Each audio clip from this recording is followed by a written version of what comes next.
Selamat datang di Ruang Regulasi, tempat santai buat kita semua ngebahas aturan ASN dan birokrasi, tapi dengan cara yang asik dan gampang dimengerti. Tujuan kita cuma satu, bikin belajar regulasi itu seru, bukan bikin pusing. Oke, hari ini kita punya kabar yang super duper penting, yang kayaknya udah ditunggu-tunggu banget sama Bapak dan Ibu Guru PPPK di seluruh Indonesia. Kita langsung ke intinya aja ya. Bapak, Ibu, kakak-kakak guru, capek ya rasanya harus bertugas jauh dari keluarga, jauh dari orang tua, jauh dari suami atau istri, apalagi jauh dari anak-anak. Aduh, ini keresahan yang sering banget kita dengar. Nah, dengerin baik-baik, karena hari ini ada kabar langsung dari Kepala BKN yang mungkin bisa bikin kita semua senyum lebar.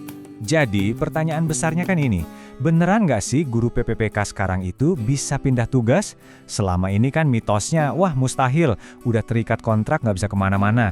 Yuk kita kupas tuntas jawabannya, langsung dari sumber yang paling sahih. Dan jawabannya adalah ya. Ini kabar gembira banget. Ini bukan sekedar rumor atau omongan warung kopi ya. Informasi ini datang langsung dari pucuk pimpinan, yaitu Kepala Badan Kepegawaian Negara atau BKN, Bapak Zudan Arif Fakhrullah. Jadi informasinya valid banget.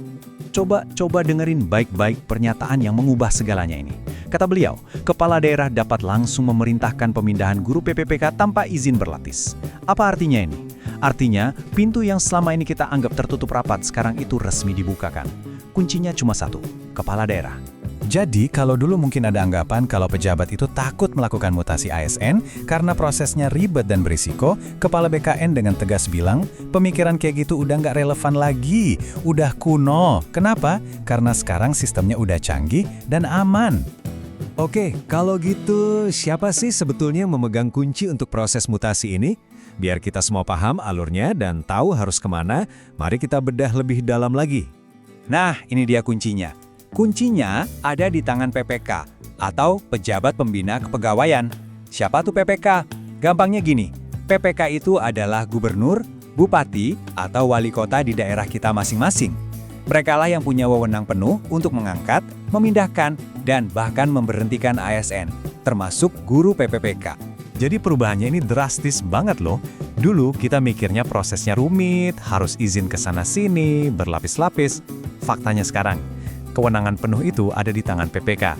Dulu dianggap berisiko buat pejabat, sekarang prosesnya sudah digital, terintegrasi, dan jauh lebih aman. Beda banget kan? Sekarang, kita intip sedikit yuk, gimana sih sistem digital baru ini bekerja? Dua kata kuncinya, cepat dan pasti. Gak ada lagi tuh yang namanya digantung tanpa kepastian. Berapa lama prosesnya? Coba tebak, cukup 5 hari. Betul, Anda nggak salah dengar. Proses persetujuan ini sekarang cuma butuh waktu maksimal 5 hari kerja. Bukan lagi berbulan-bulan yang bikin was-was. Gini alurnya, simpel banget. Pertama, instansi asal mengajukan usulan mutasi. Kedua, datanya diverifikasi secara otomatis oleh sistem BKN. Ketiga, usulan itu masuk ke meja PPK atau kepala daerah dan beliau punya waktu maksimal 5 hari kerja untuk berespons. Nah, ini bagian paling canggihnya. Kalau dalam 5 hari itu nggak ada respons apa-apa, di hari ke-6, sistem akan otomatis menyetujuinya. Keren kan? Ini namanya terobosan. Tentu aja, perubahan sebesar ini pasti punya tujuan yang besar juga. Ini bukan cuma soal memudahkan guru pindah, tapi ada tujuan yang lebih luas untuk perbaikan sistem pendidikan kita secara nasional. Nah, kebijakan ini sejalan banget sama semangat UU ASN 2023 yang memperkenalkan konsep baru, namanya mobilitas talenta. Tujuannya jelas banget, pemerataan. Jadi kalau ada sekolah yang kelebihan guru, sementara di sekolah lain kekurangan guru, kepala daerah bisa langsung gerak cepat melakukan redistribusi. Tujuannya, ya supaya kualitas layanan pendidikan di seluruh pelosok negeri jadi merata dan lebih baik. Oke, sekarang kita udah tahu semua informasinya, kabar baiknya udah di tangan. Pertanyaan selanjutnya, terus kita harus ngapain nih? Jangan cuma diam aja ya. Yuk kita bahas langkah-langkah praktis yang bisa kita lakukan. Oke, ini rencana aksinya. Pertama, kita harus proaktif. Mulai cari-cari informasi, ada nggak formasi kosong di daerah tujuan yang kita inginkan. Kedua, coba mulai jalin komunikasi dengan dinas pendidikan di daerah tujuan dan juga daerah asal. Ketiga, siapkan data-data pendukung yang mungkin nanti diperlukan. Ingat ya, kuncinya ada 2, izin dari daerah dan ketersediaan formasi. Kalau 2 hal itu ada, insya Allah jalannya terbuka lebar. Nah, sekarang giliran Bapak, Ibu, dan kakak-kakak semua. Saya mau banget dengar cerita kalian. Coba deh tulis di kolom komentar, udah berapa lama sih memendam keinginan untuk pindah tugas biar bisa lebih dekat dengan keluarga? Yuk kita saling berbagi cerita dan saling menyemangati. Terima kasih banyak sudah menyimak sampai akhir. Semoga informasi ini benar-benar bermanfaat dan bisa memberikan harapan baru buat kita semua.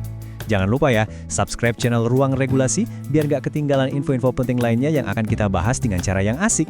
Sampai jumpa!